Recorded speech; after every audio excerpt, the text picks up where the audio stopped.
Avez-vous déjà ressenti que vous n'étiez pas comme les autres? Que votre âme portait quelque chose d'unique, un poids invisible mais sacré? Peut-être que les signes sont là. Peut-être êtes-vous parmi ceux qu'Allah a choisis pour un chemin différent. Les gens sont comme les métaux.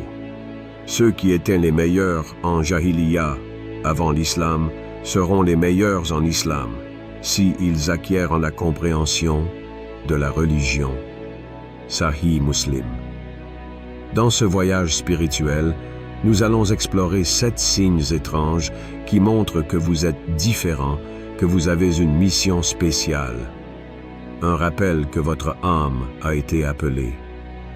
Ô Allah, guide-nous sur le droit chemin, protège nos cœurs de l'illusion et accorde-nous la sagesse de comprendre les signes que tu nous envoies. Que cette vidéo soit une source de lumière pour ceux qui cherchent de la vérité. Amène-nous plus près de toi, ô miséricordieux.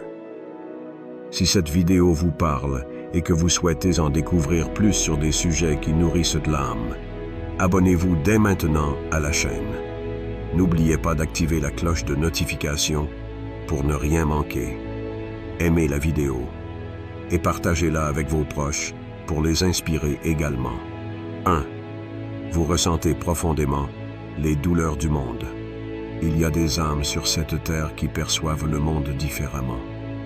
Peut-être que vous en faites partie. Vous ressentez la douleur des autres comme si elle était vôtre. Une simple image, un cri étouffé, une souffrance dissimulée derrière un sourire, tout cela résonne en vous comme un écho puissant. Vous ne pouvez pas détourner le regard, vous ne pouvez pas simplement ignorer. Ce n'est pas un hasard.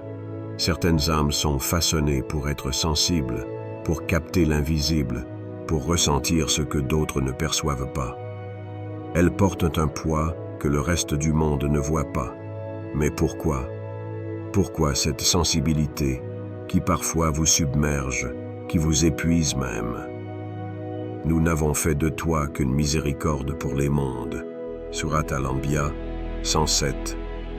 Allah place dans certains cœurs une lumière particulière, une lumière qui ne peut être éteinte par les ténèbres de ce monde. Ce que vous ressentez n'est pas une faiblesse, c'est un appel. Pourquoi votre cœur est-il si réceptif à la souffrance des autres? Est-ce un hasard? Ou est-ce un signe que vous êtes destiné à quelque chose de plus grand?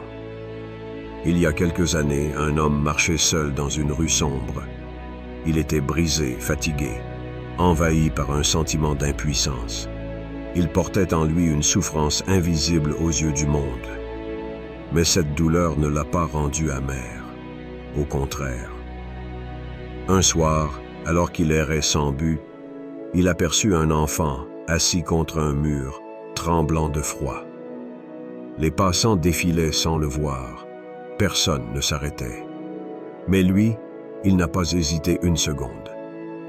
Il a retiré son propre manteau, l'a posé sur les épaules de l'enfant et lui a tendu un morceau de pain qu'il venait d'acheter pour lui-même. À ce moment-là, quelque chose a changé en lui. La douleur qu'il portait n'avait pas disparu, mais elle avait trouvé un sens. Il a compris que sa souffrance l'avait préparé à comprendre celle des autres, à les aider, à être une lueur d'espoir dans l'obscurité. Et si votre sensibilité était votre plus grande force? Ne voyez pas votre capacité à ressentir comme un fardeau. Voyez-la comme un don qui peut changer le monde, une personne à la fois. Vous ressentez la douleur du monde, car peut-être vous êtes destiné à y apporter la lumière. 2. Vous avez souvent l'impression de ne pas appartenir à ce monde. Avez-vous déjà eu cette sensation étrange? Ce sentiment diffus, presque inexplicable, que vous n'êtes pas vraiment d'ici, que tout ce qui vous entoure est temporaire, éphémère, comme un décor en carton-pâte. Les rires, les fêtes, les ambitions effrénées, tout cela vous semble creux.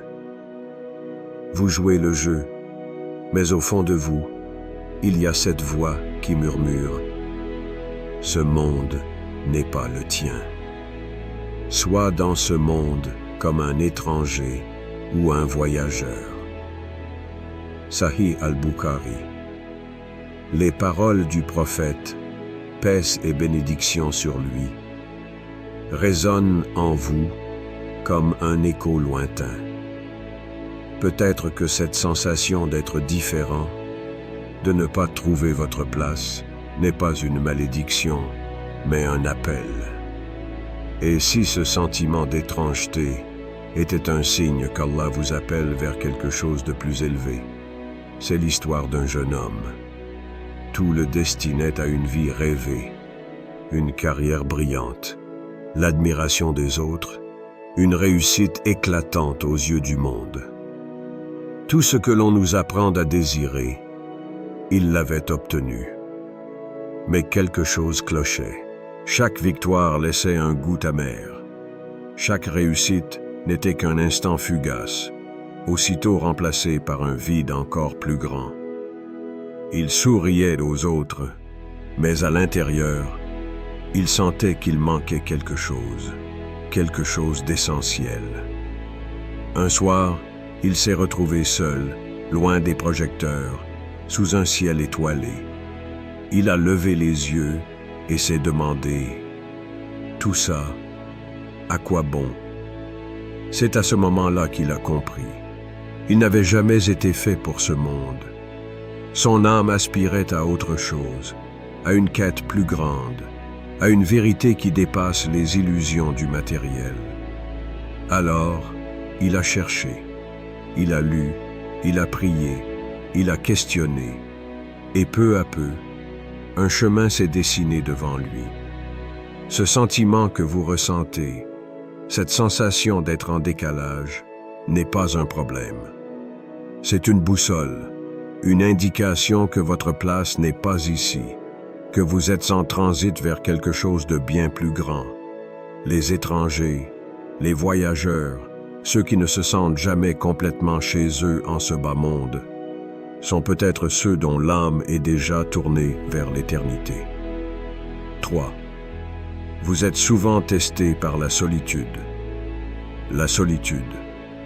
Un mot qui fait peur à beaucoup, mais vous la connaissez bien. Il y a des jours où vous ressentez son poids, où l'absence des autres se fait pesante.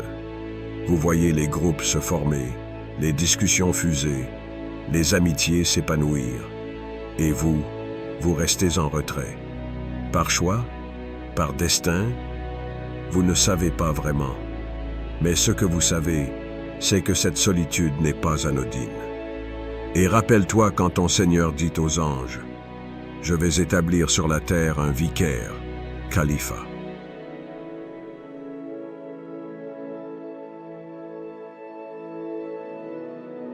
Vers Surat al-Baqarah 30. Allah n'isole jamais sans raison. Il met à l'écart ceux qu'il veut préparer.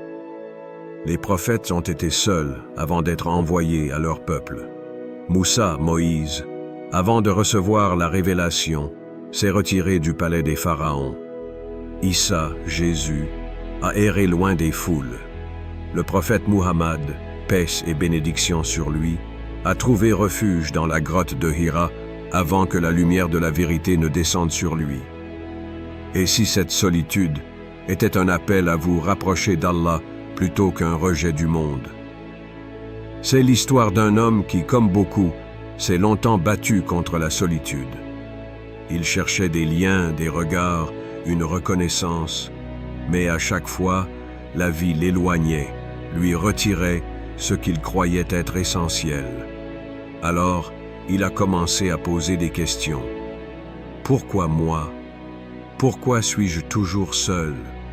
Les réponses ne sont pas venues immédiatement.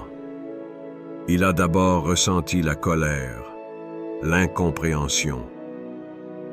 Puis, peu à peu, au fil des nuits silencieuses, une autre voix s'est fait entendre, celle du calme, celle du lien invisible qui ne se brise jamais.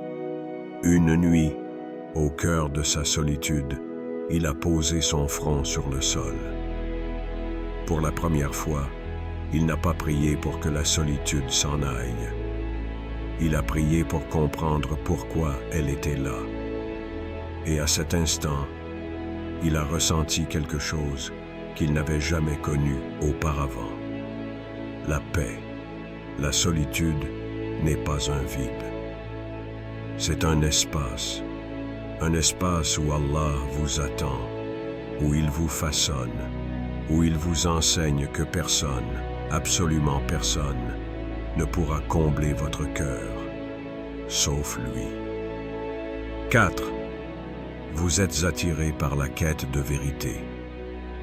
Il y a ceux qui acceptent les choses telles qu'elles sont, qui suivent le chemin tracé sans poser de questions. Et puis, il y a vous. Vous ne vous arrêtez pas aux apparences. Vous voulez comprendre.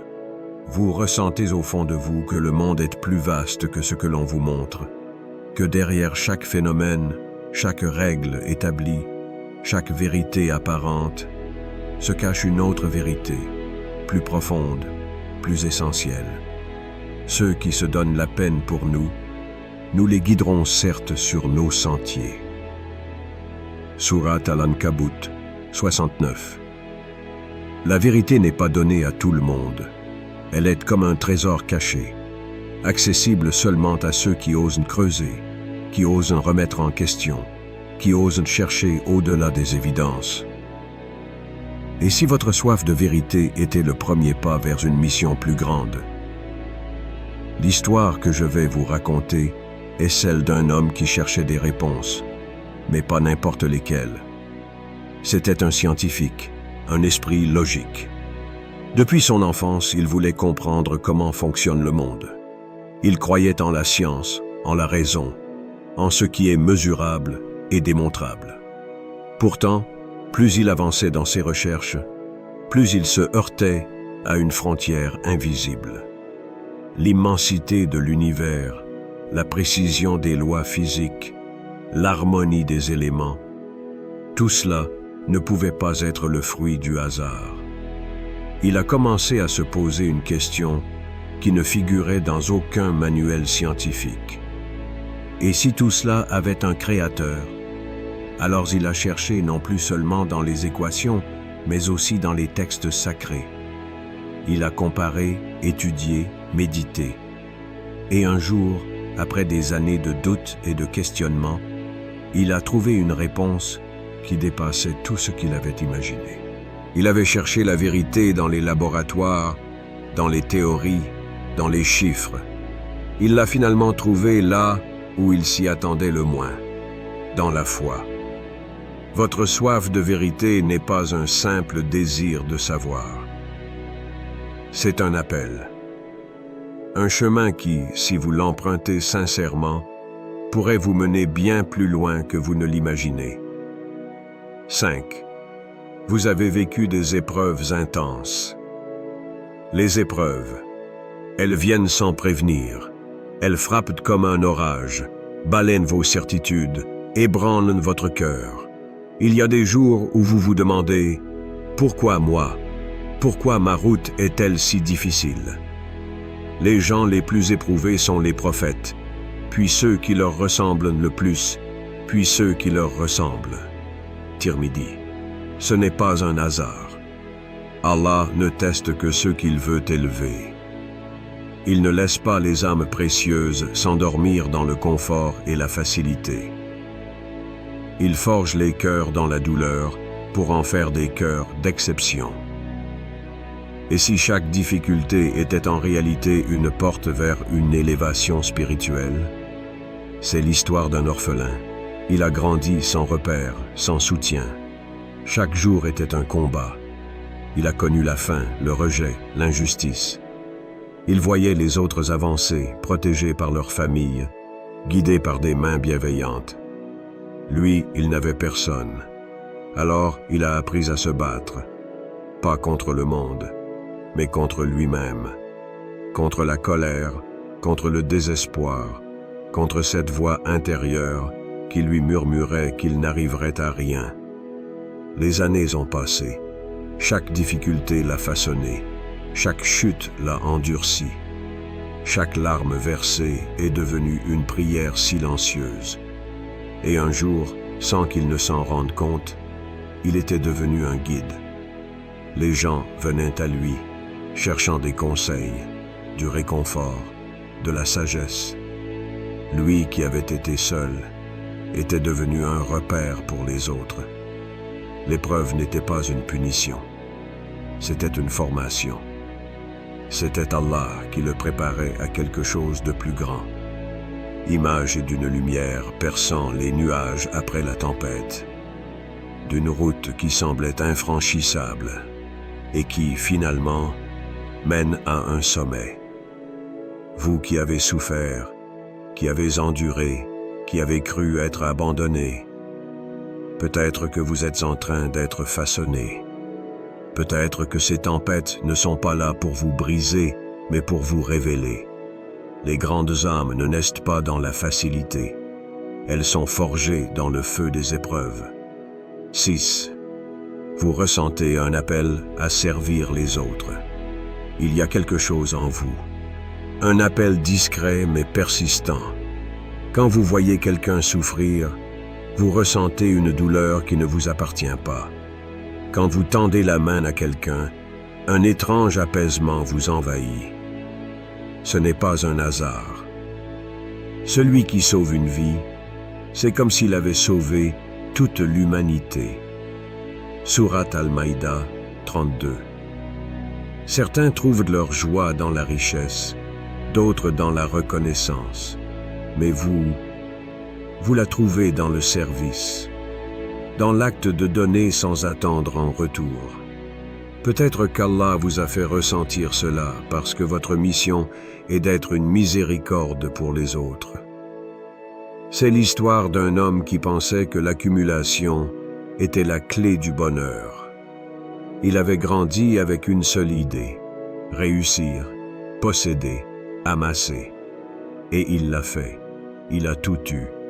Argent, statut, pouvoir. Mais malgré tout, il y avait un vide que rien ne pouvait combler. Jusqu'au jour où il a croisé un vieil homme, un simple vendeur de rue qui donnait sans compter. Il offrait des repas à ceux qui n'avaient rien, partageait son sourire avec ceux qui avaient tout perdu. Intrigué, il lui a demandé « Pourquoi donnes-tu autant alors que tu as si peu ?» Le vieil homme a souri et a répondu « Parce que ce que je donne, je le garde pour toujours. » Petit à petit, il a commencé à donner. D'abord un peu, puis beaucoup, puis sans compter. Et quelque chose s'est produit. Le vide qu'il portait depuis tant d'années s'est rempli. Il a compris que sa véritable richesse ne se trouvait pas dans ce qu'il possédait, mais dans ce qu'il offrait. Vous ressentez cet appel parce qu'il est inscrit en vous. Vous êtes fait pour servir, pour alléger, pour illuminer. Et peut-être qu'à travers cela, c'est Allah qui vous illumine en retour. 7. Vous sentez une proximité avec Allah, même dans les moments sombres. Il y a des moments où tout s'effondre, où l'on se sent brisé, perdu, incapable d'avancer. Mais même dans ces instants, même lorsque plus rien ne semble avoir de sens, une force invisible vous pousse à lever les mains vers le ciel. Vous ne savez pas toujours pourquoi, mais vous savez que c'est là que votre cœur trouve refuge. Et quand mes serviteurs t'interrogent à mon sujet, alors je suis tout proche. Je réponds à l'appel de celui qui me prie. Sourate Al-Baqarah 186. Il y a quelque chose en vous, un fil invisible qui ne se rompt jamais. Et si tout ce que vous avez vécu vous menait simplement vers lui? Image d'un jeune homme assis dans l'obscurité, la tête dans les mains. Un téléphone posé à côté de lui, rempli de messages laissés sans réponse. L'angoisse dans son regard. C'est l'histoire d'une personne qui a tout essayé. Elle a cherché la paix dans le bruit du monde, dans les distractions, dans les gens. Mais à chaque fois, elle se retrouvait face au même vide. un vide qu'aucune parole ne pouvait combler. Alors, elle a cessé de fuir. Une nuit, sans trop savoir pourquoi, elle a posé son front sur le sol. Pas par habitude, pas parce qu'on lui avait dit de le faire, mais parce qu'il n'y avait plus d'autre endroit où aller. Et c'est là qu'elle a compris. La paix qu'elle cherchait n'était pas dans le monde extérieur. Elle était dans ce lien, ce dialogue silencieux, cette proximité qu'elle avait toujours ressentie, mais qu'elle n'avait jamais vraiment écoutée. Plan d'une aube naissante, d'un visage fatigué mais serein, de mains qui s'élèvent une dernière fois, non plus pour demander, mais pour remercier. Vous avez traversé des tempêtes, vous avez connu des nuits sans sommeil, des jours où l'espoir semblait lointain. Mais si, malgré tout, votre cœur continue de se tourner vers lui, c'est peut-être parce qu'il ne vous a jamais quitté. Peut-être que ces signes ne sont pas des coïncidences.